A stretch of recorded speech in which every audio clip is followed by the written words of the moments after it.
Oke, tadi video yang pertama masih di bab yang kedua, klasifikasi makhluk hidup ya. Tadi membahas mengenai apa itu benda mati dan benda hidup ya. Kemudian apa itu lingkungan? Lingkungan ada dua ya tadi. Nah, kita lanjut.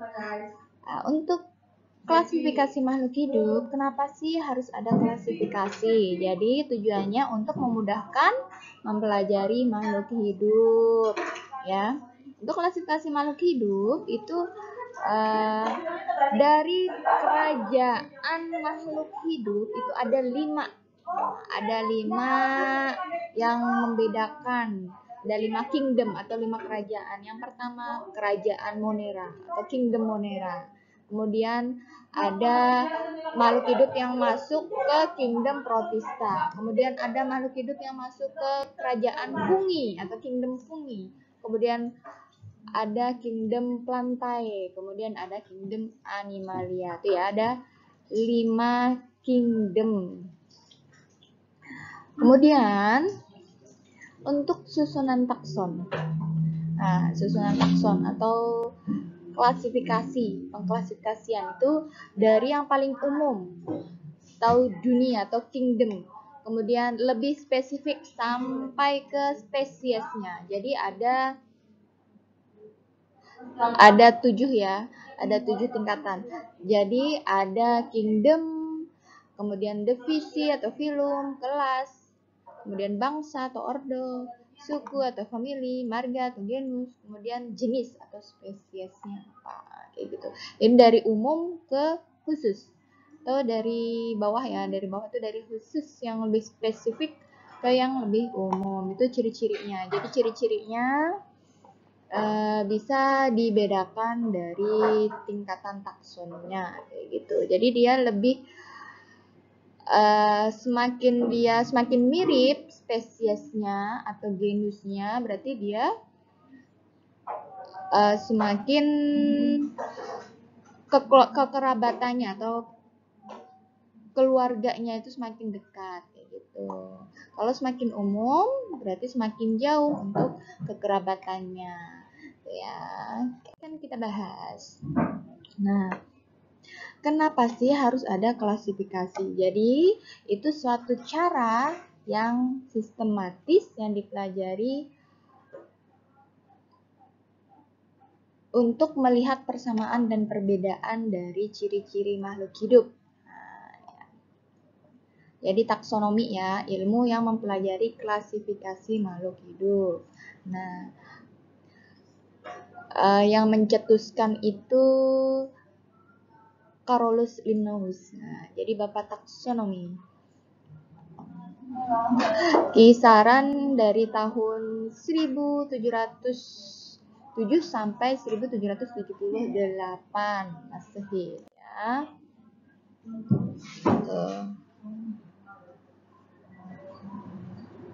Jadi menurut Bapak Linnaeus ini, untuk tahapan pengklasifikasian makhluk hidup, yang pertama ada identifikasi dari ciri-ciri makhluk hidup.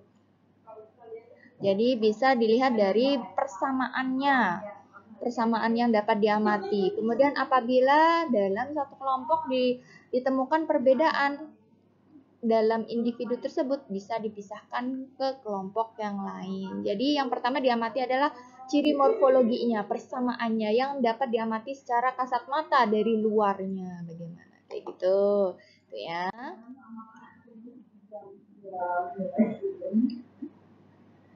Jadi kemudian untuk urutan takson dalam klasifikasi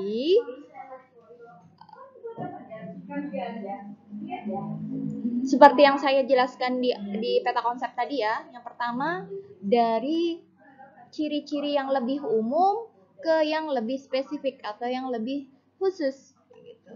Jika semakin sedikit persamaannya, maka semakin jauh kekerabatannya, kayak gitu. Jadi kalau dari ciri-ciri morfologi atau dari tampilan luarnya itu banyak sekali persamaannya, berarti semakin dekat nih kekerabatannya atau semakin dekat kekeluargaannya gitu ya tuh. Jadi sama dalam satu spesies, contohnya kayak gitu. Yang lebih spesifik. Nah ini ya. Jadi untuk contoh buatkan urutan takson untuk tumbuhan cempaka. Contohnya kingdomnya itu masuk plantae. Plantae itu tadi tumbuhan ya. Kingdomnya masuk plantae. Kingdom plantae tumbuhan. Filumnya masuk ke spermatopita. Spermatopita itu tumbuhan berbiji ya. Kemudian kelasnya masuk Magnolopita. Kemudian ordonya Magnoliales. Kemudian familinya Magnoliaceae. Kemudian genusnya Miselia dan spesiesnya Miselia champaca. Kayak gitu. Jadi semakin ke bawah atau semakin kerucut ciri-cirinya semakin banyak persamaannya. Nah, itu satu spesies. Kalau semakin berbeda dan perbedaannya itu semakin banyak dan mencolok, itu berarti semakin jauh untuk kekerabatannya gitu. Ya. Nah, kemudian ada istilah namanya kunci determinasi. Nah, itu merupakan petunjuk yang digunakan untuk mengidentifikasi kelompok maupun jenis organisme. Organisme itu makhluk hidup ya. Nih, contohnya kalau pada kunci determinasi pada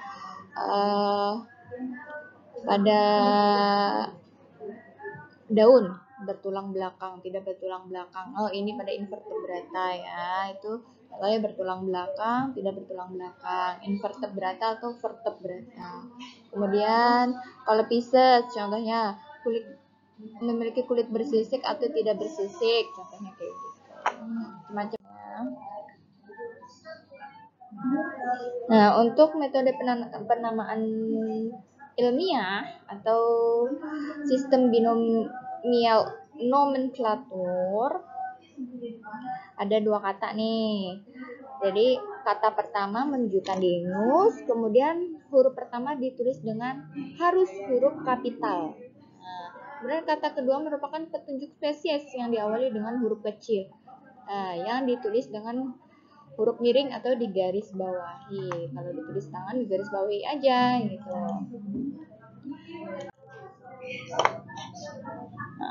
Kemudian untuk klasifikasi tadi itu contohnya Oryza sativa kayak gitu. Oryza sativa. O-nya besar, Oryza sativa. S-nya kecil, miring gitu. Kemudian untuk klasifikasi makhluk hidup. Nah, ini manfaatnya untuk apa aja? Memudahkan mengenal makhluk hidup, memudahkan mempelajari makhluk hidup, mengetahui adanya hubungan kekerabatan antar makhluk hidup. Ya. Lanjut. Nah, tadi setelah mempelajari tentang takson, sekarang perkembangan sistem klasifikasi. Jadi makhluk hidup itu dibedakan menjadi 5 kingdom. Yang pertama kingdom Monera.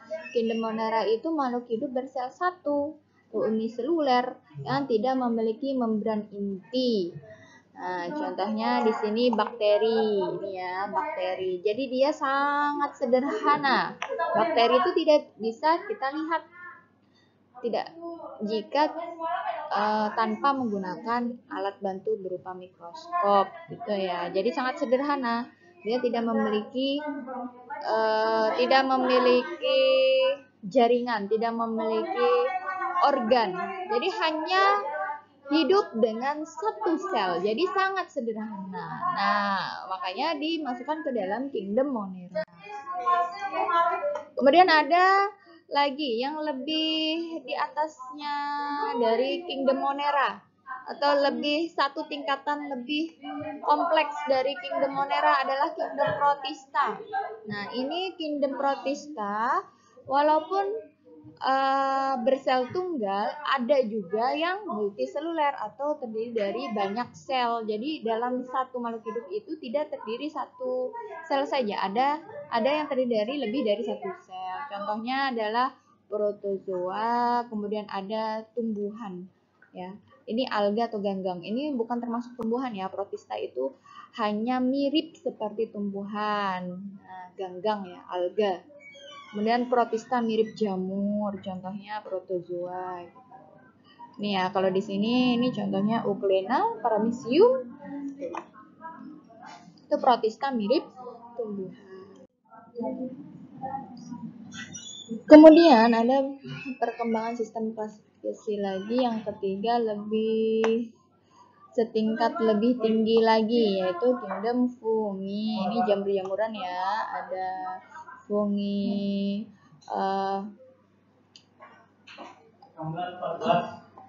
fungi itu ada yang makro, ada yang mikro. Kalau yang mikro itu yang tidak bisa kita amati tanpa alat bantu lup. Nah, ya karena kecil ya.